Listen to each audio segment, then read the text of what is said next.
Hello my students, welcome to our YouTube channel Bioveda by MT sir. Student कैसे हैं आप? I hope कि आप सभी लोग अच्छे होंगे, मस्त होंगे।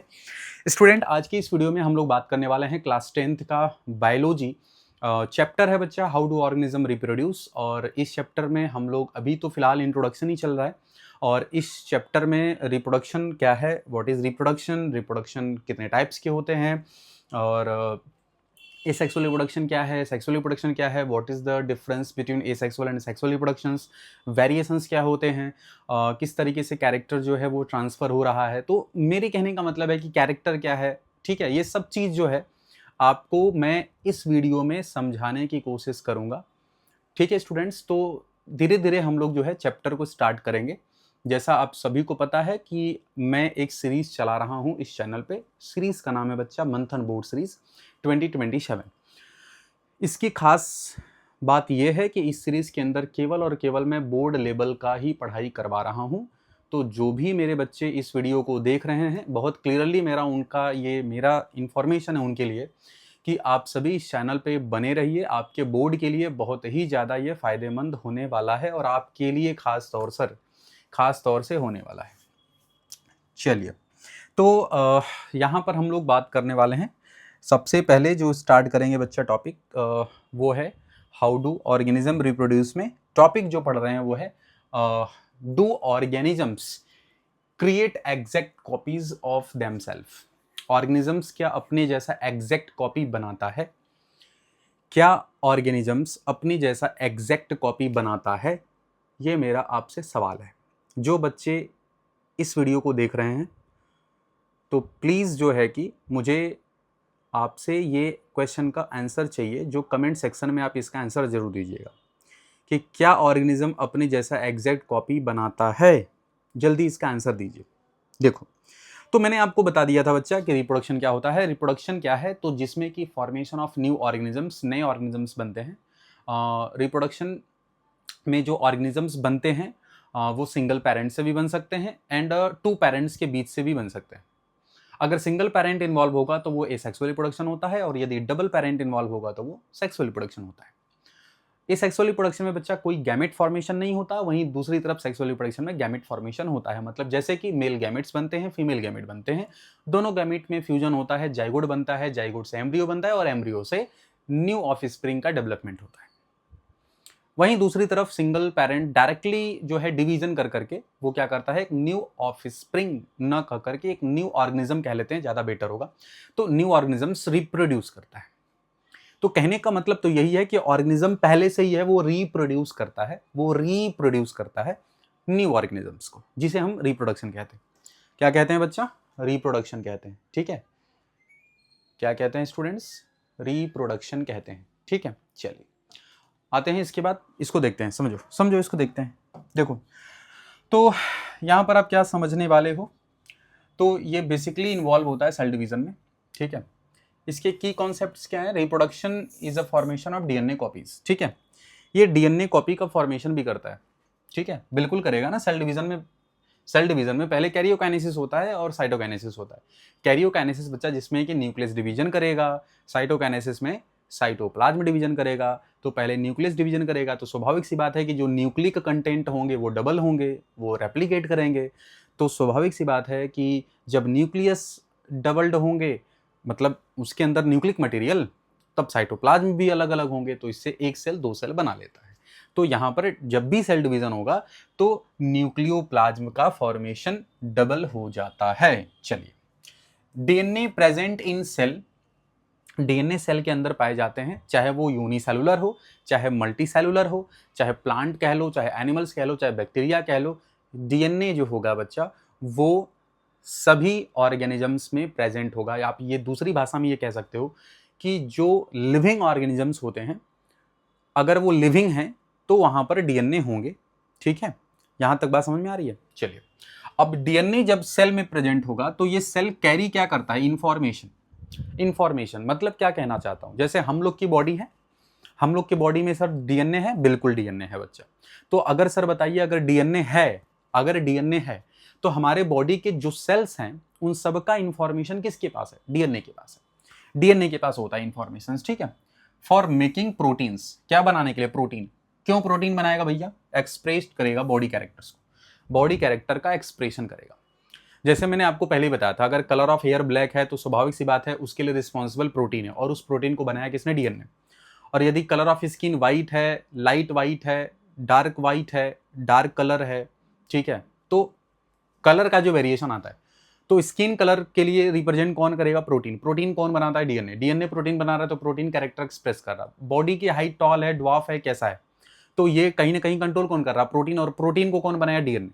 तो बात वही है बच्चा कि जो भी हमारे बॉडी के अंदर जो चेंजेज होते हैं, हमारी बॉडी के अंदर जो डिफरेंट कैरेक्टर्स होते हैं, वो सभी कैरेक्टर को कहीं ना कहीं जो है कि कंट्रोल हमारा जीन करता है। जीन किसको कह रहे हैं, सेगमेंट ऑफ डीएनए को, जिसको हम जीन कहते हैं। डीएनए ही जीन है, जीन ही डीएनए है, डीएनए ही जीन है, और डीएनए ही आरएनए बनाता है, आरएनए प्रोटीन बनाता है, प्रोटीन सभी कैरेक्टर को कंट्रोल करता है। सिंपल सी बात है, बहुत ज्यादा इसको डिफरेंशिएट नहीं करना। बच्चा जो एसेक्सुअल रिप्रोडक्शन होते हैं उसमें न्यू इंडिविजुअल्स बनता है, डेवलप होता है direct from the specialized unspecialized parts of a single parents without involving fusion of sex cells. देखो क्या होता है, मैं आपको बहुत क्लियरली यहां पर समझाने की कोशिश करूंगा, इस बात को बहुत ध्यान से सुनिएगा। बहुत सिंपल सा, लाइन छोड़ दो लाइन, क्या नहीं आ रहा है छोड़ दो। यहां देखो, एसेक्सुअल रिप्रोडक्शन, ध्यान से देखना बच्चा, एसेक्सुअल रिप्रोडक्शन का ही ये स्टेटमेंट लिखा है ना, ये पॉइंट ये याद कर लेना ना, ये पॉइंट याद कर लेना। क्या याद करोगे, एसेक्सुअल रिप्रोडक्शन में क्या होता है, सिंगल पेरेंट इन्वॉल्व होते हैं। पहली बात, सिंगल पेरेंट इसमें इन्वॉल्व होते हैं, सिंगल पेरेंट इन्वॉल्व होगा, ठीक है। No gamete formation, no gamete formation, gamete यहां नहीं बनता बच्चा, गैमिट नहीं बनता। नो जाइगोट फॉर्मेशन, जब गैमिट नहीं बनेगा तो स्वाभाविक सी बात है बच्चा कि जाइगोट का भी फॉर्मेशन नहीं होगा। तो इसका मतलब सर क्या हुआ, इसका मतलब यही हुआ कि सर ये सिंगल जो पेरेंट है, जो सिंगल पेरेंट है सर, ये रिप्रोड्यूस करेगा, ये रिप्रोड्यूस करेगा न्यू ऑर्गेनिजम्स को। किसको रिप्रोड्यूस करेगा बच्चा, न्यू ऑर्गेनिज्म को रिप्रोड्यूस करेगा, ठीक। किसको रिप्रोड्यूस करेगा, न्यू ऑर्गेनिजम्स को रिप्रोड्यूस करेगा, ठीक है। अब होता बेसिकली क्या है कि ये एसेक्सुअल रिप्रोडक्शन जो होते हैं ना बच्चा, ये जो सिंगल पेरेंट होते हैं वो एक स्पेशलाइज्ड या अनस्पेशलाइज्ड सेल होता है। जैसे बैक्टीरिया कह लो, जैसे अमीबा कह लो, जैसे पैरामीशियम कह लो, जैसे मोनोसिस्टिस कह लो, जैसे यूनिसेलुलर जो ऑर्गेनिजम्स होते हैं। तो ये बेसिकली क्या करते हैं, जैसे एसेक्सुअल का मेथड बताऊं, जैसे बडिंग हो गया, स्पोर फॉर्मेशन हो गया, फ्यूजन हो गया, ठीक है, फ्रेगमेंटेशन हो गया, रीजनरेशन हो गया, तो ये सब एसेक्सुअल रिप्रोडक्शंस के मेथड होते हैं। जैसे बडिंग कौन कर रहा है सर, हाइड्रा हो गया, ईस्ट हो गया, ये क्या करता है, बडिंग करता है। सर स्पोर फॉर्मेशन कौन करता है सर, स्पोर फॉर्मेशन में फंगी हो गया, एल्गी हो गया, ठीक है, ये क्या करते हैं, स्पोर फॉर्मेशन। इवन बैक्टीरिया भी स्पोर फॉर्मेशन करता है, लेकिन बहुत ज़्यादा अभी आपको पढ़ना नहीं है 10th में।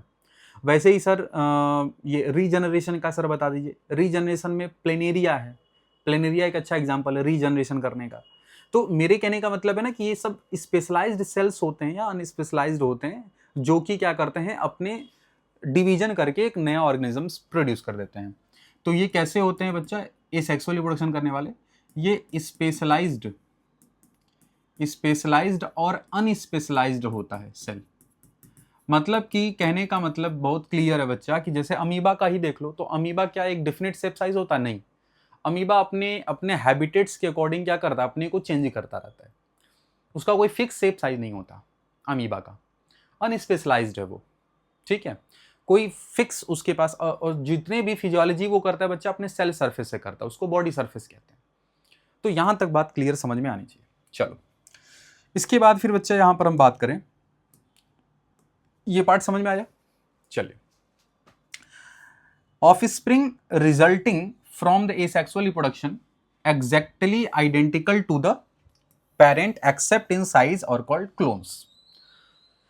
ये बात तो एकदम क्लियर आपको समझ में आनी चाहिए बच्चा कि मैं आपसे ये कहना चाह रहा हूं कि बच्चा जो एसेक्सुअल रिप्रोडक्शन जो होते हैं ना, इसमें आप देखोगे तो क्लोन बनता है। क्या बनता है, क्लोन बनता है, ठीक है।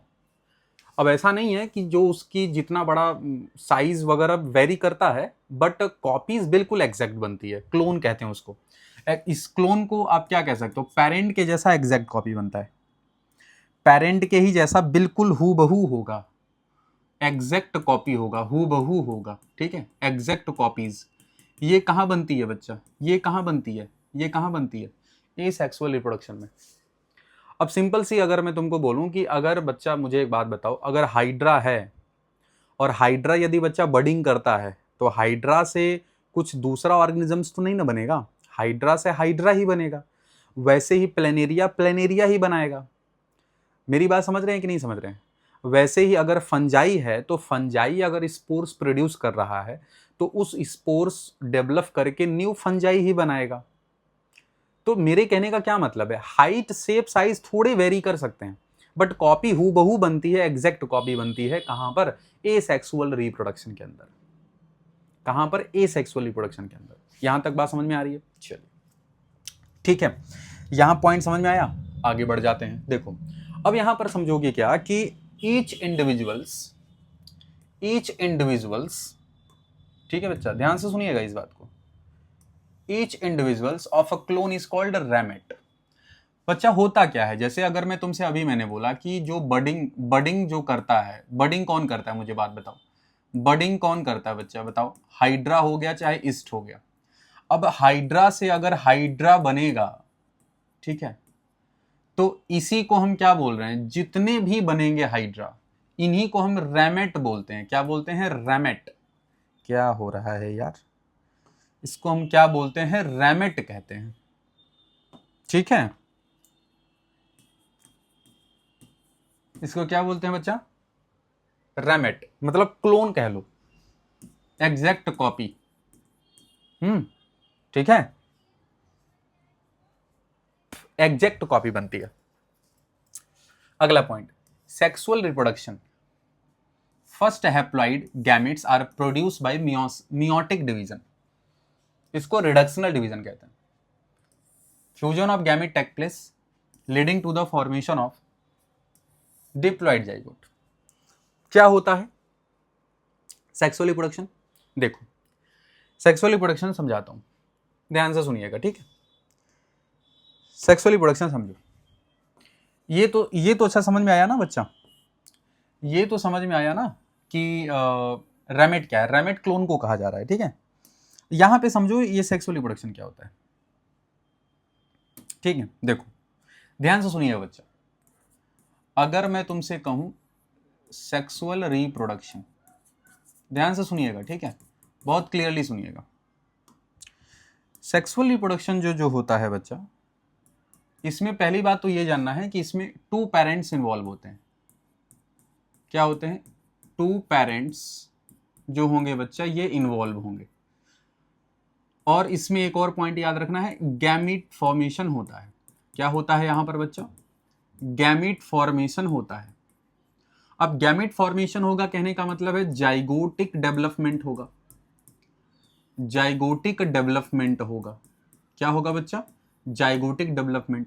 मतलब क्या? एम्ब्रियोनिक डेवलपमेंट होगा, एम्ब्रियोनिक डेवलपमेंट होगा। ध्यान से इस बात को समझिएगा। अब आपको दिमाग में चल रहा होगा सर ये सब चीजें क्या है।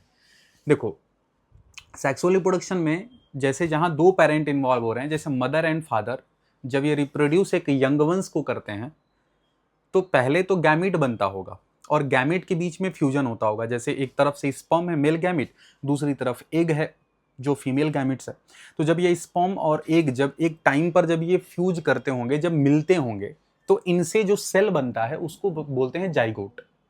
फिर जाइगोट में बच्चा डिवीजन होता है, माइटोसिस डिवीजन होता है, और डिवीजन हो करके जो है कि वो एम्ब्रियो बना लेता है और एम्ब्रियो से नया बच्चे का डेवलपमेंट होता है, उसके पूरी बॉडी का डेवलपमेंट होता है। फिर 9 मंथ के बाद क्या होता है कि वो बच्चा को जो है बर्थ हो जाता है, उस बच्चे का, उसकी डिलीवरी हो जाती है।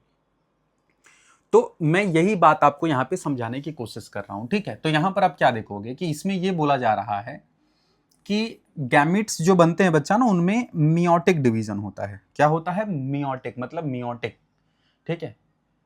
उसको एक होता है माइटोसिस और एक होता है मियोटिक, ठीक है। तो यहां पर आपको वही समझना है, ठीक है, यहां पर आपको यही समझना है। जैसे यहां पर क्या लिखा है? Meiotic division. तो यहां पर एक बात बिल्कुल क्लियर समझो, देखो ध्यान से, ह्यूमन में जो क्रोमोजोम होता है बच्चा, 2n इज इक्वल टू कितना होता है बच्चा, 46। ये तो बात आपको पता है। 2n जो है, 2n इज इक्वल टू कितना होता है ह्यूमन में, 46। 2n को बच्चा हम क्या बोलते हैं, डिप्लॉइड सेल्स कहते हैं। इसको हम क्या बोलते हैं बच्चा, डिप्लॉइड सेल। अच्छा, जब इसके अंदर मियोटिक डिवीजन होगा, जब इसके अंदर मियोटिक डिवीजन होगा, तो मियोटिक डिवीजन क्या करता है, गैमीट फॉर्म करता है। क्या करता है बच्चा, ये गैमीट फॉर्म करता है। क्या करता है, गैमीट फॉर्मेशन करता है।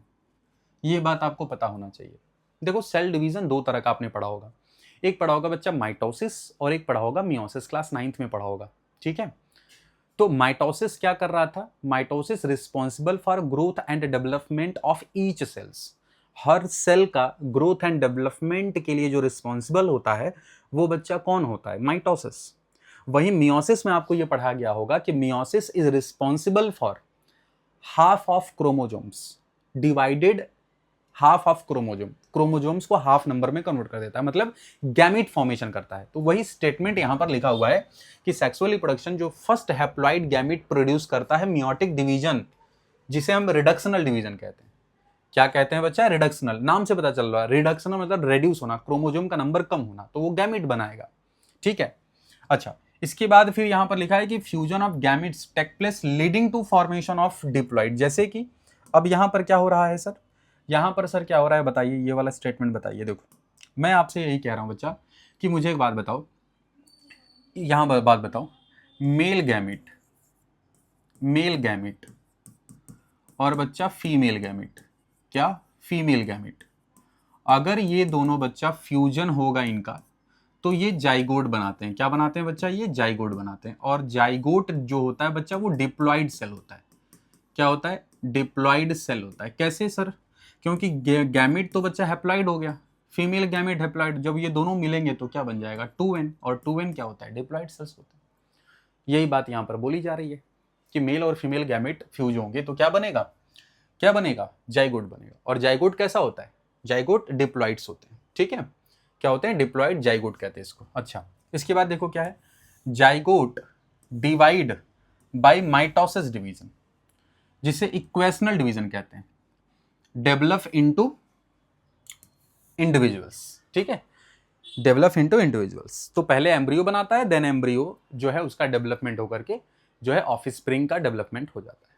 ठीक है, बात समझ में आ रही है, यहां तक बात समझ में आ रही है। चलो इसको और भी क्लियर करेंगे बच्चा। ठीक है, चलो अभी तो केवल इंट्रोडक्शन दे रहा हूं, अब इसको और क्लियर करूंगा, अभी डिटेल में एक्सप्लेन करूंगा इसके बारे में। चलो, इसके बाद फिर बच्चा आता है, यहां पर आप समझोगे कि वेरिएशन का, देखो यहां पर वेरिएशन अकर ड्यूरिंग रिप्रोडक्शन। देखो, जब रिप्रोडक्शन होता है ना, तो वेरिएशंस आते ही आते हैं। ठीक है, new DNA copy can not work with the cellular apparatus it inherits.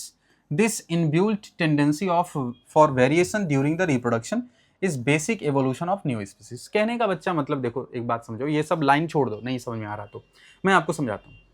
देखो बच्चा, जब सेक्सुअली प्रोडक्शन में क्या होता है ना, वेरिएशंस होने की पॉसिबिलिटी होती है। ऐसा क्यों, क्योंकि देखो मदर और फादर दोनों के कैरेक्टर बच्चे में जा रहे हैं ना, तो मदर एंड फादर दोनों के जब कैरेक्टर बच्चे में जा रहे हैं, तो स्वाभाविक सी बात है कि वहां पर कुछ सर्टेन या स्लाइट जो है चेंज इन डीएनए तो होता ही है, चेंज इन जीन तो होता ही है। तो जो बच्चे में जो स्लाइट चेंजेज होते हैं जीन्स में, उसी की वजह से तो वेरिएशन आता है। ठीक है, जैसे मैंने आपको पहले बताया था कि जो बच्चा रिप्रोड्यूस हो रहा है अपने पेरेंट्स से, तो आपने देखा होगा कि बच्चे का जो नाक है वो मम्मी से मिलता होगा, बच्चे का जो फेस है वो पापा से मिलता होगा। ठीक है, बच्चे का जो कलर ऑफ हेयर है वो किसी दोस्त में किसी एक से मिलता होगा। तो कहने का मतलब है कि जो स्लाइट चेंज बच्चे में आता है, उसी को तो वेरिएशन कह रहे हैं, उसी को चेंज कह रहे हैं, उसी को म्यूटेशंस कह रहे हैं। आ रही बात समझ में, चलो यही बात आपको समझनी है। देखो, इसके बाद फिर बच्चा हम बात करते हैं कि सेल डिवीजन, मैंने अभी बताया कि सेल डिवीजन दो तरीके से होता है, एक माइटोसिस होता है और एक मियोसिस होता है। माइटोसिस में एक सेल 2 सेल बनाता है, और मियोसिस में एक सेल जो होता है वो 4 डॉटर सेल्स बनाते हैं।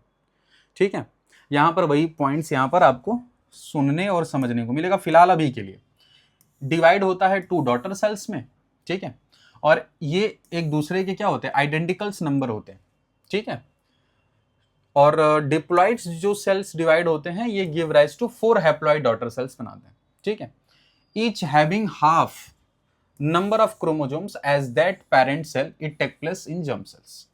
देखो ये पहली बात तो ये दिमाग में रखना है कि ये जर्म सेल्स में होता है और ये सोमैटिक सेल्स में होता है। ये दो चीजें आपको दिमाग में रखनी है, ये पॉइंट्स आपको याद रखना है, क्योंकि गैमेट्स बन रहा है ना, तो गैमेट जो होता है वो जर्म सेल्स और सोमैटिक सेल्स जनरली जहां पर की ग्रोथ रिस्पॉन्सिबल होता है। सेल रिपेयर होगा, रीग्रोथ होगा, डिवीजन होगा, नए सेल्स बनेंगे, नए ग्रुप्स बनेंगे। सेल टूट गया तो उसको रिपेयर भी करना है, ठीक है। तो सेल पुराना हो रहा है, नया सेल बनाना है, तो ये कहाँ, ये चीज कहाँ देखने को मिलेंगी, ये देख रहे हो, chromosome as that parent cell it take place in somatic cells, ठीक है। जबकि यहां पर आपको जो देखोगे, ये जो गैमेट्स बनते हैं, ये जो डॉटर सेल्स बनते हैं having half number of chromosome as that of the parent cells, ये जर्म सेल्स में होते हैं जो पेरेंट सेल से आते हैं, ठीक है। यहां तक बात समझ में आ रही है? तो ये बातें आपको यहां पर समझ में आनी चाहिए। अब एक बच्चा, एक क्वेश्चन है, इसको देख लेते हैं। क्वेश्चन क्या कह रहा है कि cell division is a type of reproduction in unicellular organism, justify, ठीक है। 2013 में आया हुआ है और भी रिपीटेड क्वेश्चन है ये। तो क्वेश्चन को ध्यान से सुन लिए। क्वेश्चन कह रहा है बच्चा कि जो सेल डिवीजन होता है, जो सेल डिवीजन होता है, ये टाइप है रिप्रोडक्शन का यूनिसेलुलर ऑर्गेनिज्म में। देखो तो अगर तुम यूनिसेलुलर की बात करोगे तो आपके सामने सबसे पहले देखो अमीबा भी आ जाता है, आपके पास बच्चा बैक्टीरिया भी एक अच्छा एग्जाम्पल है, ठीक है। पैरामीशियम भी बच्चा अच्छा एग्जाम्पल है, पैरामीशियम। तो अगर आप इन ऑर्गेनिज्म को यदि देखोगे तो जो कि यूनिसेलुलर वाले ऑर्गेनिजम्स होते हैं, इनके अंदर सेल डिवीजन से ही रिप्रोडक्शन होता है। जैसे अगर मैं तुमसे सिंपली अगर बोलूं कि ये अमीबा है, ये अमीबा है, तो अब बच्चा इस अमीबा के अंदर आप क्या देख रहे हो कि इसके अंदर, ये इनके अंदर क्या है, इनका जेनेटिक मटेरियल, मतलब डीएनए वगैरह, न्यूक्लियस वगैरह इनके पास है। और न्यूक्लियस के बाद ये इनके पास ऐसे साइटोप्लाज्म होता है, ठीक है। ये क्या है, साइटोप्लाज्म। ये बात एकदम क्लियर समझ में आना चाहिए। अब यही अमीबा बच्चा जानते हो क्या करता है, इस अमीबा में दो इवेंट होते हैं। पहला इवेंट जो बच्चा होता है उसको बोलते हैं कैरियोकाइनेसिस। कैरियोकाइनेसिस का मतलब होता है न्यूक्लियस का डिवीजन होना। वहीं पर एक होता है साइटोकाइनेसिस, और साइटोकाइनेसिस का मतलब होता है साइटोप्लाज्म का डिवीजन होना, ठीक है। तो पहले जानो, पहले आप ये जानो कि अगर मैं तुमसे ये कह रहा हूं कि इसके अंदर बच्चा क्या हो रहा है कि न्यूक्लियस का डिवीजन हो रहा है। इसके अंदर जैसा कि आप देख सकते हो कि ये न्यूक्लियस का डिवीजन हो रहा है, ठीक है। अब यही न्यूक्लियस का डिवीजन होकर के बाद में आप देखोगे तो यहां पर साइटोप्लाज्म का भी डिवीजन होता है, समझ रहे हो, साइटोप्लाज्म का भी डिवीजन हो जाता है, और जहां पर कि जो न्यूक्लिक मटेरियल हैं वो अलग अलग हो जाते हैं। न्यूक्लिक मटेरियल जो होते हैं बच्चा, अब ये अलग अलग हो जाते हैं। तो इस सेल से यहां बनने के लिए यहां पर जो प्रोसेस हुआ है, इसको नाम बताओ, जल्दी नाम बताओ बच्चा। यहां क्या हुआ है, कैरियोकाइनेसिस हुआ है ना, देख रहे हो ना। इसका मतलब क्या होता है, डिवीजन ऑफ न्यूक्लियस। क्या होता है, डिवीजन ऑफ न्यूक्लियस, ठीक है मेरा बच्चा। अब जब न्यूक्लियस अलग अलग हो गया तो अब यहां पर आप देख सकते हो कि अब यहां पर जो हुआ बच्चा वो हुआ है साइटोकाइनेसिस। साइटोकाइनेसिस, इसमें क्या हुआ, डिवीजन साइटोप्लाज्म का हुआ। तो जब भी सेल डिवीजन करता है तो सबसे पहले बच्चा न्यूक्लियस डिवाइड होता है, उसके बाद साइटोप्लाज्म डिवाइड होता है।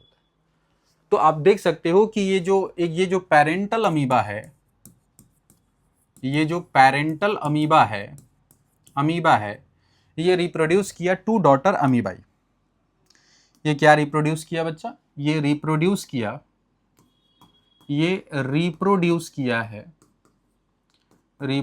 किया टू डॉटर अमीबा, ठीक है। तो अब ये तो सेल डिवीजन हुआ, अगर देखा जाए बच्चा, तो ये तो सेल डिवीजन ही हुआ ना एक टाइप का। ये क्या हुआ, एक टाइप का तो ये सेल डिवीजन ही हुआ, जो आगे चल करके ये क्या किए हैं, ये टू डॉटर अमीबाई बनाए हैं। अगर आप एक तरह से देखो तो ये एक तरीके से सेल डिवीजन ही तो हुआ ना। ये क्या हुआ, एक तरीके से सेल डिवीजन ही हुआ है। तो सेल डिवीजन में आप यही पॉइंट्स यहाँ पर आप देख पा रहे हो, ठीक है। बात समझ में आ रही है। तो सेल डिवीजन जो है ये यूनिसेलुलर ऑर्गेनिजम्स में जो है कि एज ए रिप्रोडक्शन का ही क्या है, ये टाइप है जो यूनिसेलुलर में होता है। इसी तरीके से आप कंडीशन देखोगे तो आपको मिलेगा। अच्छा, एक और चीज यहाँ पर क्वेश्चन है, देख लो इसको भी। क्वेश्चन कह रहा है बच्चा कि when a cell reproduce what happens to its DNA. ठीक है, यहां पर है कि when a cell reproduce what happens to its DNA. DNA का क्या होता है जब सेल रिप्रोड्यूस करता है तो। ठीक है, तो यहां पर आप क्या देखोगे, पहली बात तो ये आपको ये समझना है, इसमें पहली बात अभी जस्ट मैंने बताया कि देखो सेल जब भी रिप्रोड्यूस करेगा तो डीएनए की पहले क्या बनती है, डीएनए डबल होता है, डीएनए की कॉपीज बनती है। बात समझ रहे हो? तो इसमें आप क्या लिख सकते हो कि डीएनए की कॉपीज बनती है, या फिर और करके आप लिख सकते हो डीएनए रेप्लिकेशन लिख सकते हो। आप क्या लिख सकते हो, डीएनए रेप्लिकेशन, डीएनए रेप्लिकेशन। ठीक है, अब डीएनए रेप्लिकेशन हो रहा मतलब कि जो न्यूक्लिक मटेरियल है, amount of nucleic material, amount of nucleic material जो होता है बच्चा, क्या होता है, अमाउंट ऑफ जो न्यूक्लिक मटेरियल होता है, जो न्यूक्लिक मटेरियल होता है वो क्या होता है, डबल हो जाता है। क्या होता है बच्चा, वो डबल हो जाता है। ठीक है, इसके बाद फिर आप देखोगे नेक्स्ट पॉइंट में आप क्या लिख सकते हो कि फाइनली जो है, फाइनली क्या होता है कि जो डीएनए है ये क्या करते हैं, DNA control, control body characters, जो बॉडी है ऑर्गेनिजम्स का, बॉडी कैरेक्टर्स को कंट्रोल करते हैं। ठीक है, बॉडी कैरेक्टर्स को कंट्रोल करते हैं। और भी लिख सकते हो कि मैंने अभी बताया था कि डीएनए जो है ये कैरी करता है इंफॉर्मेशन। क्या कैरी करता है बच्चा, ये इंफॉर्मेशन कैरी करता है, carry information, information of each cell. क्या हो रहा है यार, ईच सेल। ठीक है, तो कहने का मतलब है कि चाहे वो रेप्लिकेशन की बात करें, ठीक है, तो ये सब क्या हुए, यहाँ पे डीएनए का काम होता है जब जब सेल रिप्रोड्यूस करता है। तो ये पॉइंट्स आप चाहो तो लिख सकते हो। ठीक है बच्चा, चलो अब यहाँ पर देखो तो कुछ क्वेश्चन है, इसका जवाब दे लो आप लोग, और कमेंट सेक्शन में बच्चा आंसर जरूर दिया करिए बच्चा। यही नहीं देते हो ना बच्चा, ये खराब लगता है। ठीक है, ये जरूर किया करिए आप लोग, जिससे कि हमें पता तो चलेगा कि आप वीडियो देख भी रहे हो या फिर खाली जो है कोरम पूरा कर रहे हैं आप लोग, ये पता भी तो चलता रहेगा ना। क्वेश्चन है बच्चा कि number of chromosomes in parents and offspring of a particular species remains constant due to. तो यहां पर देखो क्या क्या दे रखा हुआ है, double of chromosome after zygote formation, halving half of chromosomes during gamete formation, doubling of chromosomes after gamete formation, half of chromosomes after gamete formation। ये बेसिकली जो आप देख रहे हो ड्यूरिंग गैमेट फॉर्मेशन। ठीक है, ये वाला ऑप्शन सही है, बी जो है ऑप्शन करेक्ट है। ठीक है, जब गैमेटोजेनेसिस होता है बच्चा ना, तो वहीं पर क्रोमोसोम्स डबल हो जाते हैं, सॉरी हाफ हो जाते हैं, मतलब 2n से n में कन्वर्ट होता है। ठीक है, बताया था ना कि 2n इज इक्वल टू, यदि बच्चा 46 है, ठीक है, तो जब 2n में जब यहाँ पर मियोटिक डिवीजन होगा, मियोटिक होगा, तो ये n और n में टूटेगा, इसी को तो गैमेट बोला जा रहा है, इसी को तो गैमेट बोला जा रहा। ठीक है, चलिए इसके बाद देखोगे आप क्या आता है, वेरिएशन। बड़ा इंपॉर्टेंट है बच्चा, इस पे ध्यान देना पड़ेगा। वेरिएशन क्या है समझना है आपको।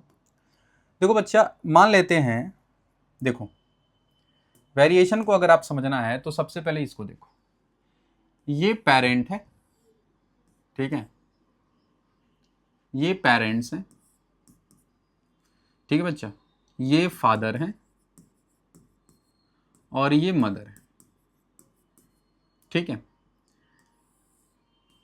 इन्होंने क्या किया, सेक्स डिटर्मिनेशन से, ठीक है, इन्होंने सेक्स डिटर्मिनेशन, इन्होंने रिप्रोड्यूस किया, रिप्रोड्यूस किया न्यू ऑर्गेनिज्म। ठीक है, इन्होंने बच्चा न्यू ऑर्गेनिज्म रिप्रोड्यूस किया, इनका बच्चा हुआ, और वो जो बच्चा है, मान लो कि इनके पास 2 बच्चे होते हैं। ठीक है, 2 बच्चे इनके होते हैं, एक बच्चा जो है वो सन है और एक डॉटर है। ध्यान से इस बात को सुनना है। एक सन है और एक क्या है बच्चा, डॉटर है। ठीक है, एक बॉय है और एक गर्ल है। तो ये फादर मदर, इनमें सेक्स डिटर्मिनेशन हुआ और आफ्टर सेक्स डिटर्मिनेशन इनमें आप देखते हो, डिटर्मिनेशन कह रहा हूँ मतलब आफ्टर समझ लो आप। ठीक है, तो ये रिप्रोड्यूस करते हैं सन एंड डॉटर। ठीक है, तो यहाँ पर होता क्या है कि बच्चा, पहली बात तो ये समझना है कि इन पेरेंट्स से इस ऑफ स्प्रिंग में जो चेंज होता है कैरेक्टर में, चेंज इन कैरेक्टर, ठीक है, क्या हो रहा, कैरेक्टर में जो चेंज हो रहा, इसको हम क्या कह रहे हैं, वेरिएशन। पहली बात आप ये समझ लेना है। अब कौन सा सर कैरेक्टर है जिसमें चेंज हो रहा है, उस कैरेक्टर का नाम बता दीजिए। कैरेक्टर का नाम भी लिख लो भाई साहब। जैसे मान लो एक कैरेक्टर है बॉडी कलर, ठीक है, एक बच्चा कैरेक्टर है हेयर कलर। ये सब चेंजेज आपको देखने को मिलता है ना, मम्मी पापा बच्चे में, तुम्हारे में स्किन कलर, ठीक है, स्किन कलर। और कौन सा कैरेक्टर, हाइट, ठीक है, बॉडी हाइट बॉडी की।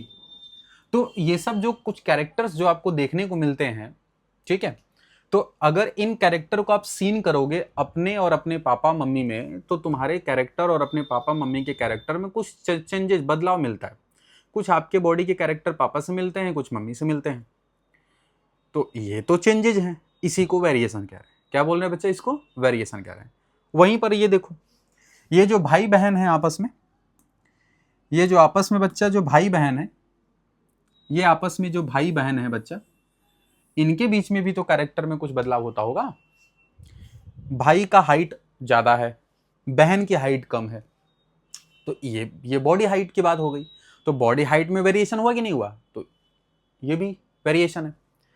मान लो बहन का स्किन कलर थोड़ा लाइट है, भाई का उससे थोड़ा सा डाउन है, तो ये भी तो स्किन कलर का कैरेक्टर जो कि चेंजेस देखने को मिला, तो ये भी वेरिएशन है।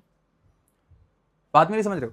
मान लो कि लड़के का जो, भाई का जो कलर ऑफ हेयर है वो ब्लैक है, बहन का जो कलर ऑफ हेयर है मान लो वो ब्राउन है थोड़ा, तो ये भी, यहां पर भी चेंजेस देखने को मिला कैरेक्टर में, तो ये भी वेरिएशन है। क्या है, ये भी वेरिएशन है। यही बात यहां पर मैं समझाऊंगा। देखो, तो वेरिएशन में आप क्या देखते हो मेरे बच्चा, कि variation occur during reproduction might be so drastic that the new DNA copy cannot work with the cellular apparatus it inherits. This inbuilt tendency for variation during reproduction is the basic of evolution of new species. वही अभी पिछले वाला जो statement था छाप दिया। ठीक है, मतलब कि बहुत क्लियर है बच्चा कि देखो, मम्मी पापा से जो कैरेक्टर आए हुए हैं, तो ऐसा होता है कि अगर जो कैरेक्टर, थोड़े थोड़े कैरेक्टर दोनों से मिलते हैं, ग्रैंड फादर से भी मिलता है, ग्रैंड मदर से भी मिलता है, ठीक है, तो कहने का मतलब ये है उस बच्चे का मतलब कि कैरेक्टर जो होगा फादर इन लॉ से भी मिल जाएगा, मदर इन लॉ से भी मिल जाएगा। तो इसका कहने का बच्चा मतलब क्या होता है, समझ रहे हो, कि सारे कैरेक्टर जो बच्चे में जा रहे हैं, पास हो रहे हैं, सभी कैरेक्टर कोई जरूरी थोड़ी है कि एक्सप्रेस कर जाएं। मेरी बात समझ रहे हैं। जैसे मान लो फादर का सब कैरेक्टर गया, कुछ कैरेक्टर, तो अब सारे कैरेक्टर एक्सप्रेस कर जाएं ऐसा तो कोई जरूरी नहीं है।